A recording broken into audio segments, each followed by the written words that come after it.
(2025년 3월 13일자) 이스라엘 투데이. 지난 14년 동안 내전을 치르면서 자국민을 60만 명이나 죽게 했다가 지난해 12월 겨우 내전이 끝나는가 싶더니 지난주에 또다시 내전이 시리아에서 일어나면서 역시 1,300명 이상이나 사망하는 일이 일어났습니다. 끊이지 않는 시리아의 내전 사태, 그리고 이스라엘의 베냐민 네타냐후 총리와 극좌파 세력 사법부와의 전쟁, 그리고 미국과 이스라엘의 합동 이란 공습 준비, 이런 중요한 뉴스들 오늘도 역시 많이 준비했습니다.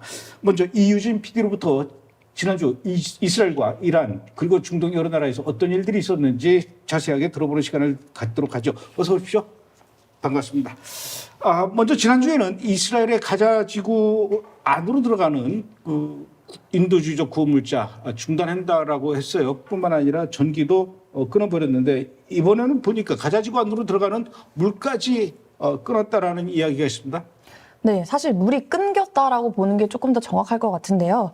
지난 9일에 이스라엘 에너지 장관 엘리 코헨이 가자 지구에 대한 전기 공급을 즉시 중단하라는 명령에 이제 서명을 했다고 밝혔습니다.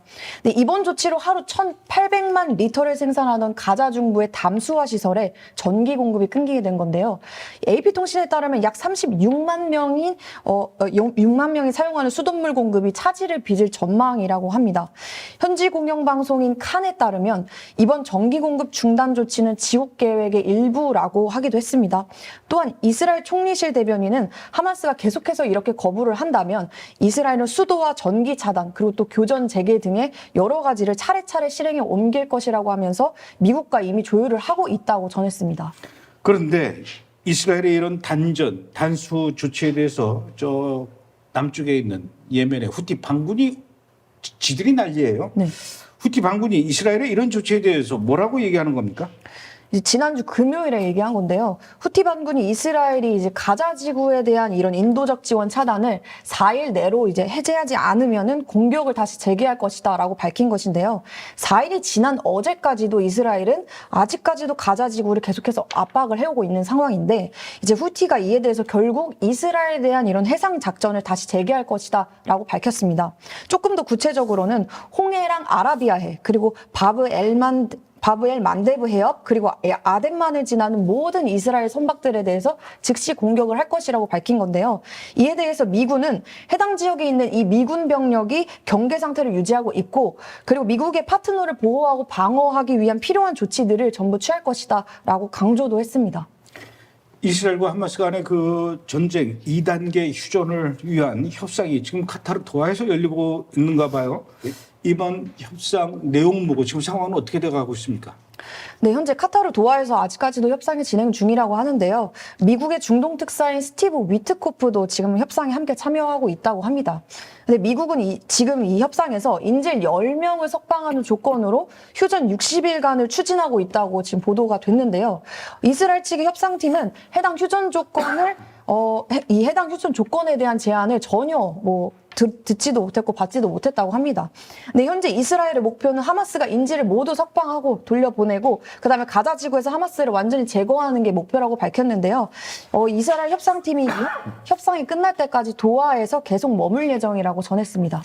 자, 이번엔 가자 지구에서 유대 사마리아 지역으로 넘어가 보겠습니다. 지금 이스라엘 군이 유대 사마리아 지역에서 테러 소탕 작전 아주 활발히 하고 있는 것 같아요. 네, 이번 작전으로 또 4명이 사망을 했습니다.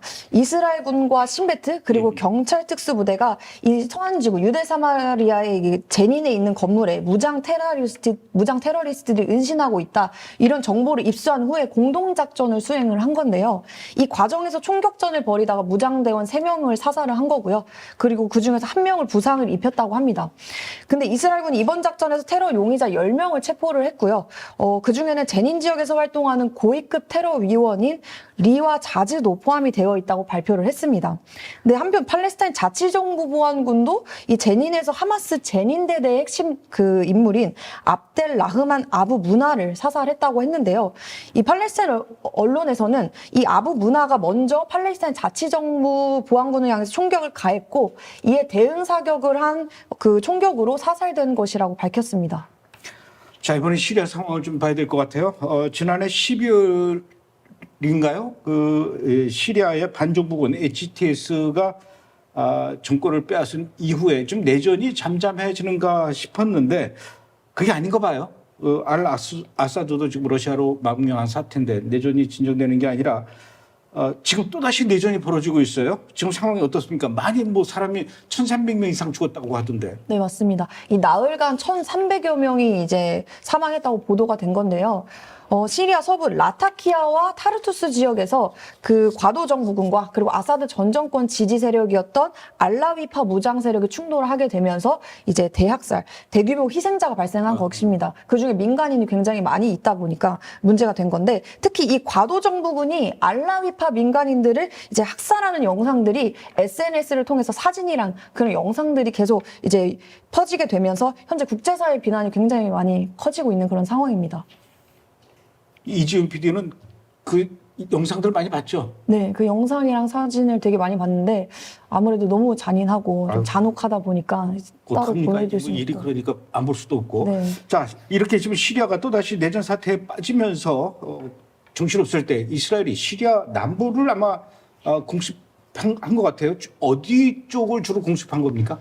네, 이제 시리아 남부에 있는 다라 지역에 있는 이제 시리아 군사 자산에 대해서 이스라엘이 공습을 한 건데요. 최소 14건의 공습이 진행됐다고 하고요. 그 중에서 최소 6건의 공습이 제이반 마을에 이제 기지를 타격을 했고, 최소 8건의 공습이 미사일과 전자전 시스템이 있는 다마스쿠스 지역 근처에 이스라엘 시리아군 기지를 타격을 했다고 합니다. 근데 사상자에 대한 보고는 따로는 없었습니다. 자, 이번엔 그 옆에 레바논 상황을 좀 봐야 될 것 같아요. 이스라엘하고 레바논하고 지난해 11월 26일부터 60일간 휴전을 하고 난 뒤에 또다시 휴전을 연장해서 금년 2월 28일까지 휴전을 했는데 그 뒤로는 휴전이 끝나고 또 다시 뭐 갈등이 심한 것 같아요, 레바논하고. 네, 이제 지난 11일인데요. 지난 11일에 이스라엘이 레바논 남부 나바티에를 또 공습을 했습니다. 네, 해당 공습으로 헤즈볼라의 공중전대 지휘관인 하산 아바스 에젤딘을 살해했다고 밝혔습니다. 또한 레바논 남부 도시인 푸른 지역도 공습을 했는데요. 푸른의 헤즈볼라 시설에서 활동 중인 테러리스트들을 표적으로 이제 폭격을 이스라엘 군들이 가한 것입니다. 이런 상황에서 미국과 이스라엘과 레바논과의 그 관계 개선을 위해서 미국이 회담을 중지했는데 뭐 성과가 있습니까? 네, 이게 뭐 성과라기보다는 이 회담 자체가 이제 이스라엘과 이제 레바논 간의 국경을 규정하기 위해서 그 협상을 위한 회담을 연 것인데요. 레바논 남부 나쿠라에 있는 그곳에서 이제 진행을 한 건데 이스라엘과 레바논 그리고 미국과 프랑스까지 해서 4자 회담을 열 것이라고 발표를 했습니다. 근데 이번 회담에서 이스라엘이 레바논 내에 점령하고 있는 5개의 전초기지 그리고 이스라엘과 레바논 경계선인 블루라인 관련 분쟁 그리고 이스라엘이 구금 중인 레바논 국적자 문제에 초점을 맞출 것으로 이제 밝혔고요. 또한 이스라엘이 지난 1월 취임한 조셉 아운 레바논 대통령을 존중하는 차원에서 레바논인 수감자 5명을 석방을 하기로 했는데요. 이 미국 관리의 말에 따르면 이스라엘 석방한 이 레바논 국민들 중에서 1명이 헤즈볼라의 그 조직원이라고 밝혔습니다.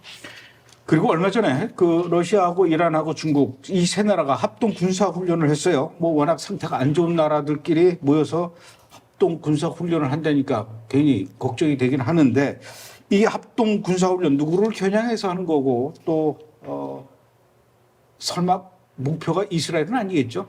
네, 그 설마가 맞기는 합니다. 이스라엘과 이제 미국 이렇게 겨냥을 한 건데 이스라엘과 미국이 지난 6일에 합동훈련을 했었어요. 근데 지금 이번에 또 이어서 러시아랑 이란, 중국이 이렇게 합동훈련을 하게 된 건데요. 이번 훈련은 이번 올해 초에 이제 트럼프 대통령이 재집권을 하게 됐는데 그 이후로 이 반서방 국가들이 처음으로 연합해가지고 대규모 해상 합동훈련을 한 것입니다. 근데 이 트럼프 대통령이 최근 러시아 편을 들어줬잖아요. 근데 중국과 이란에 대해서는 계속해서 강경한 정책을 펼치고 있는 와중에 이렇게 중국이 이번 훈련을 통해서 러시아랑 이란 이런 미국과 적대적인 국가들과 이제 협력 관계를 좀 재과시를 하고 그리고 미국을 좀 압박하려고 한다라는 그런 의도가 있다는 분석이 있습니다. 근데 이에 대해서 트럼프 대통령은 뭐라고 했냐면 우리는 그들 모두를 합친 것보다 더 강한 힘을 가지고 있고 적대국들의 훈련에 개의치 않는다라는 그런 입장을 발표를 했습니다. 자, 이란 얘기가 나왔으니까 이란 얘기 하나 더 좀 질문해 보겠습니다. 미국이 얼마 전에 이란한테 핵 협상을 위한 회담을 하자고 제안을 했다고 해요. 미국의 이런 제안을 받은 이란 반응은 어땠답니까? 굉장히 화답하면서 반기지는 않았을 것 같은데 어떻습니까? 네, 화답하면서 반기진 않았고요. 그냥 네 맘대로 다 해라 뭐 이런 식으로 이야기를 했다고 네 합니다. 맘대로 해라. 네, 이제 이걸 트럼프 대통령. 한국말로 안 했을 거고 영어로 했습니까? 네, 기사에 영어로 적혀 있기는 했습니다. 네, 네, 좀 세게. 세게. 네. 오. 그래서 이제 트럼프 대통령이 이란에게 그 전에 먼저 서한을 전달을 했는데 그 서한에는 무력이 아니라 이제 평화적인 협상으로 이란을 좀 회유를 하고 싶다라는 뜻을 밝힌 것으로 알려졌습니다. 근데 그럼에도 불구하고 계속해서 트럼프가 이란에 대해서 강경한 정책을 펼치면서 이란에 대해서 여러 가지 경제적이나 정치적인 면으로 압박을 계속해서 하고 있다 보니까 이 상황 속에서 이란의 대통령과 그 최고 그 지도자가 모두 이 해당 서한에 대해서 얘기한 바가 이런 겁박하는 강대국의 협상 요구를 절대로 받아들이지 않겠다. 이렇게 단호하게 거절을 했습니다. 그리고 이렇게 이야기를 한 이후에 트럼프 행정부가 취한 이 행동이 이라크의 이란산 에너지 수입 허용을 중단을 하는 그런 행동을 취했는데요. 미국이 이런 식으로 이제 이란이 핵 협상을 거부할 때마다 이런 다양한 전략적인 선택지를 마련을 미리 해놓고 그리고 그런 거부를 할 때마다 하나씩 이렇게 꺼내고 있는 상황으로 보이고 있습니다.